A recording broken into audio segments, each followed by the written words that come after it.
अगर ये बात सीख ली तो लोग तरसेंगे आपको पाने के लिए। अगर कोई आपको नीचा दिखाना चाहता है तो इसका मतलब है कि आप उससे पहले से ही ऊपर हो। जिंदगी जीने के लिए मिली है, इससे लोग क्या सोचेंगे ये सोचने में बर्बाद मत करो। किसी के बुरे वक्त में उसका हाथ पकड़ो, सहारा दो, उसे हिम्मत दो, क्योंकि बुरा वक्त थोड़े समय में चला जाएगा, लेकिन वह आपको दुआ जिंदगी भर देता रहेगा। मनुष्य सुबह से शाम तक काम करके उतना नहीं थकता जितना चिंता और क्रोध के एक क्षण में थक जाता है। संबंध परमात्मा से अच्छे बना लो तो तुम्हें किसी की जरूरत नहीं पड़ेगी। तुम खुद सबकी जरूरत बन जाओगे। सलाह देने तो हजारों आते हैं, लेकिन जब साथ देने की बारी आती है तो केवल भगवान आते हैं। जीतने के बाद तो सारी दुनिया गले लगाती है, क्योंकि जो आज आपके साथ है वो कल आपके खिलाफ हो सकते हैं। बिना मतलब के कोई आपकी इज्जत नहीं करेगा, लेकिन खुद को इतना काबिल बनाओ कि लोग बिना मतलब के भी आपका इज्जत करें। भगवान कहते हैं, सोने से पहले तुम सबको माफ कर दिया करो और तुम्हारे जागने से पहले मैं तुम्हें माफ कर दूंगा। भगवान ऑक्सीजन की तरह है, जिन्हें आप देख नहीं सकते, लेकिन उसके बिना आप रह भी नहीं सकते। कोई और तुम्हारी मदद नहीं कर सकता। अपनी मदद सोई करो। आप खुद के सबसे अच्छे मित्र हैं और सबसे बड़े दुश्मन भी। इंसान तब समझदार नहीं होता जब वह बड़ी बातें करने लगे, बल्कि समझदार तब होता है जब वह छोटी छोटी बातों को समझने लगे। आप किस समय सही थे इसे कोई याद नहीं रखता, लेकिन आप किस समय गलत थे ये सब याद रखते हैं। सब दुख पूरी लगे तो दो तरह से सोचो। यदि व्यक्ति महत्वपूर्ण है तो भूल जाओ, और बात महत्वपूर्ण है तो व्यक्ति को भूल जाओ। रिश्तों का संबंध सिर्फ रक्त से नहीं होता। जो मुसीबत में हाथ थाम ले उससे बड़ा कोई रिश्ता नहीं होता।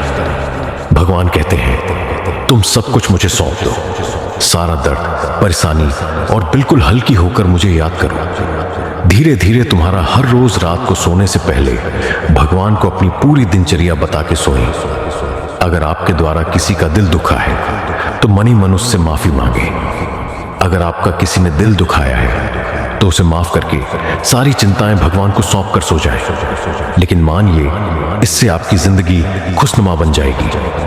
क्रोध बोला हुआ एक शब्द इतना जहरीला हो सकता है, क्या आपकी हजार प्यारी बातों को एक मिनट में नष्ट कर सकता है। सबको हंसाना, लेकिन किसी पर भी हंसना मत। सबके दुख बांटना, लेकिन किसी को दुखी मत करना। सबकी राह में दीप जलाना, लेकिन किसी का दिल जलाना मत। यही जीवन की रीत है, जैसा बोगे वैसा ही पाओगे। दुआएं और प्रार्थनाएं असंभव को भी संभव बना देती हैं। ईश्वर को ना हमारे तन की जरूरत है ना धन की, उसको तो बस पवित्र मन की जरूरत है। इसलिए वो हमें कुछ भी छोड़ने के लिए नहीं कहता, बस कहता है, बच्चे मन से विकार छोड़ो, गंदे विचार छोड़ो। जो आने वाला है वो हमेशा गुजरे हुए कल से बेहतर होगा। यही एक सोच आपके जीवन में कभी निराशा नहीं होने देगी।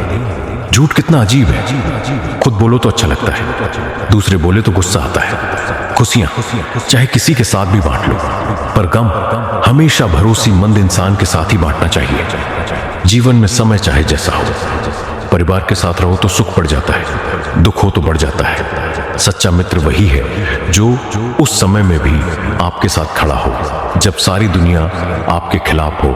आपके पास जितना भी है उसके लिए बार बार दिल से धन्यवाद कहें, हर वक्त कहें। यकीन मानिए, जितना भी है वो जल्दी कई गुना हो जाएगा। प्रार्थनाएं और ध्यान इंसान के लिए बहुत जरूरी है, क्योंकि प्रार्थना में भगवान आपकी बात सुनते हैं और ध्यान में आप भगवान की बात सुनते हैं। श्री कृष्ण से कितना कुछ छूटा। पहले माँ छूटी, फिर पिता छूटे, फिर जो नंद किशोर मिले वो भी छूटे। संग साथी छूटे, राधा भी छूटी, गोकुल छूटा, फिर मथुरा छूटा। श्री कृष्ण से जीवन भर कुछ न कुछ छूटता ही रहा। नहीं छूटा तो वो था देवत्व। श्री कृष्ण दुखी नहीं, उत्सव के प्रतीक है। सब कुछ छूटने पर भी कैसे खुश रहा जा सकता है, ये श्री कृष्ण से अच्छा कोई नहीं सिखा सकता। इसलिए हमेशा खुश रहे, सदा मुस्कुराते रहे। जीतने का मजा भी तभी आएगा जब लोग आपके हार का इंतजार करेंगे। गीता में लिखा है, यदि कोई आपको अच्छा लगता है तो अच्छा वो नहीं, अच्छे आप हैं, क्योंकि उसमें अच्छाई देखने वाले नजर आपके पास है। अपनी पीड़ा के लिए संसार को दोष मत दो, उम्मीद छोड़ना नहीं और दुनिया वालों से कभी उम्मीद रखना नहीं। सुख दुख एक सिक्के के दो पहलू हैं। जहां सुख होगा वहां दुख भी होगा, जहां दुख होगा वहां सुख भी होगा।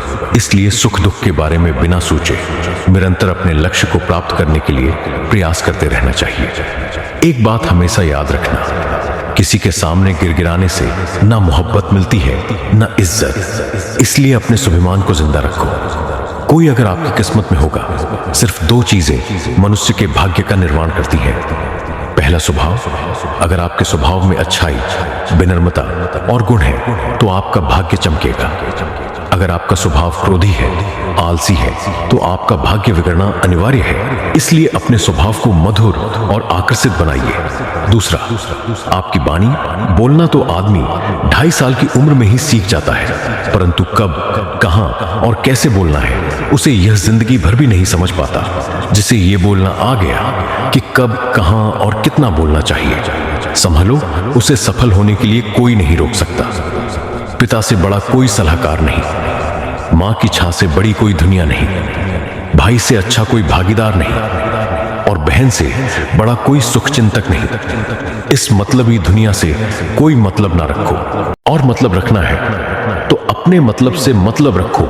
दुआएं मांगने से किसका भला होता है, मिलता तो वही है जो हमने बोया होता है। तुम नीचे गिर के देखो, कोई नहीं आएगा उठाने।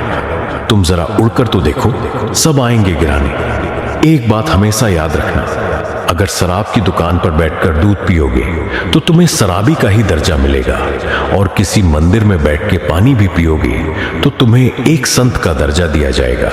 इसलिए आप किसके साथ उठते बैठते हो, ये बहुत मायने रखता है। दोस्तों, आशा करता हूं कि आपने इस वीडियो से बहुत सारे सीख लिए होंगे। मिलते हैं जल्दी एक नए ज्ञानवर्धक वीडियो में। धन्यवाद, अपना ख्याल रखिएगा।